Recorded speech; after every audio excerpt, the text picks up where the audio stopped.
I haven't been recording it because, well, sometimes I just need to get to work, and that's what it felt like to do today.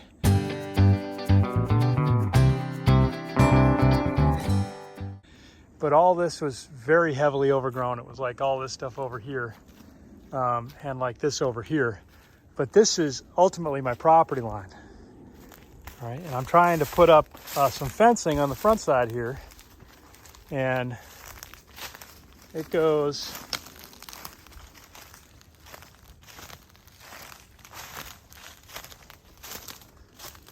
I don't know if you can see, right back in there. See the orange markers right in there? So that's where it goes, which is going to come right past the edge of this tree. I think right through this little tree here. Straight line along this stuff that I've opened up here. And then all the way to that big tree there in the distance. And just to the left of that is the post for that piece.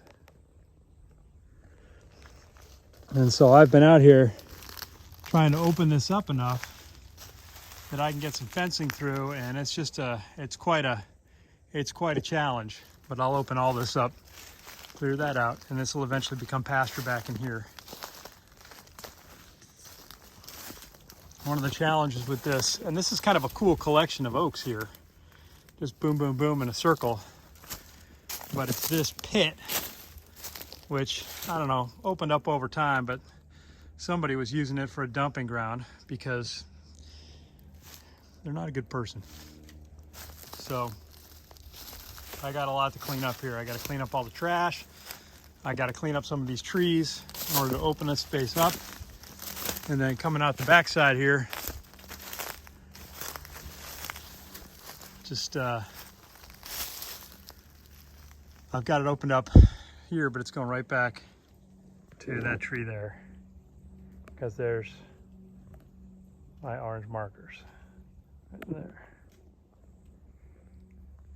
So we got that, and then this will become part of this piece of pasture, which is slowly growing back into grass. This was very heavily overgrown with thorns and vines, and I opened all this up last year. I didn't seed it or anything, but it's kind of doing its thing. It's coming back a little bit at a time. I think if I get a lot of this stuff cleared out, opened up, I'll get more sunlight down in here, which will be very helpful. And you can see the house through there on the other side of this piece of wetland. It's a pretty corner of the property. And it blows my mind now, just with even the little bit of clearing that I've done up on the front side coming this way. It took Debbie and I 2 hours to cut through with hand tools about 50 feet to get through the first section of thorns that were all over the wetland area before, just to get into a little opening, which then opened us up into this back section of woods. And it seemed much more intimidating when we had no idea where we were going or what we were doing. But now that, you know, I'm getting the corners opened up and we can see from side to side, it's just, it seems much less threatening, much less of a chore. But so I was working out here with the chainsaw, you know, through my chain. And so I think that's a sign to stop for some lunch. And I didn't bring any water out with me this morning, so I need to go in and tank up on that as well. So very encouraging, but my hope is to get a front fence put in. Oops, let's look at my snout cam.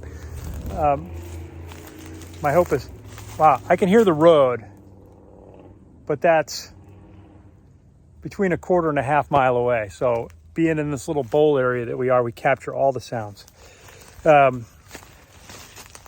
Anyway, my hope is to get a front fence, this half of it anyway. So this half of the property from about the driveway east is 634 feet. So it's 634 feet on this side. It's, I don't know, I want to say another 619 feet on the other side. So one step at a time. I'll start over here. I'll get this done. I'll finish making like a more formal entrance to the property at the drive area. And then I'll start working the other way. But getting these fences up is key for me being comfortable enough to feel like we can, you know, invest in some other livestock. So it's all steps in the same direction. Okay, gotta get some lunch. It's getting towards the end of the day.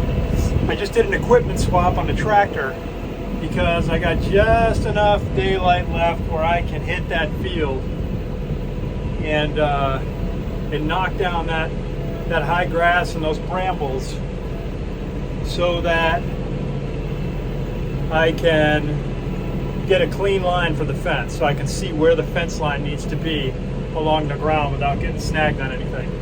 Just to open it up. It's good practice to do that. And as it happens, pretty much the only way. It's so cool.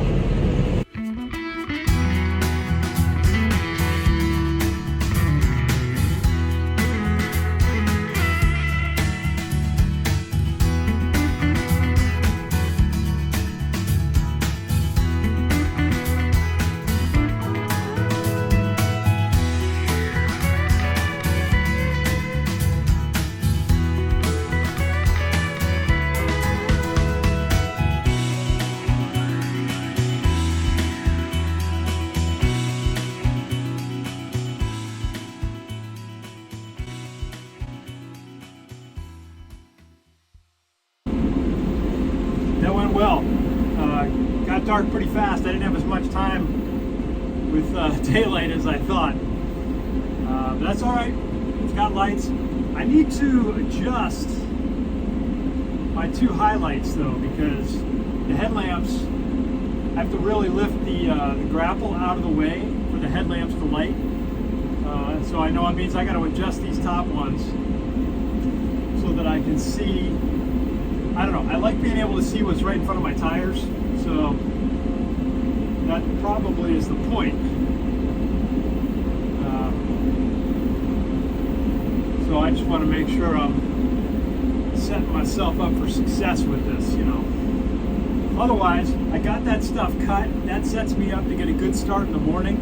I might run one more pass over that, but use a lawnmower for it. Good, settling down. All right, that's it for tonight. We're gonna shut it down and go have some dinner. All right, so it's still at 100 degrees. So we got 6 days. It's at 35% humidity now. I just added water. It was at 33 just a second ago.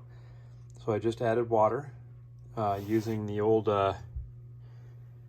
turkey baster. And so that will get it back up to the 55% or so that it needs to be. And we're about 3 days from removing the oscillating decks and just setting the eggs flat on the bottom. And then we'll add water to the second fill port, which is on this end, to bring the humidity level up to about 75% in there. So we're getting down to the wire. The cut went well last night in the dark. I left it about 10 or 12 inches long, and I came out and I cut it with my mower just to make it a workable height for running the string for a fence line. But now I run into an issue with some weather, so I got a storm about to hit. I got a lot of leaves and stuff in the air, but that's about to deliver. So I'm gonna have to be delayed for a little bit. I didn't drop the rotary cutter on. The rotary cutter can cut this low, but I didn't do it because it's tough. It may be a little hard to see here, But this used to be watermelon farms, like, you know, 40, 50, max more than that, 60 years ago now. And it's still got the rows.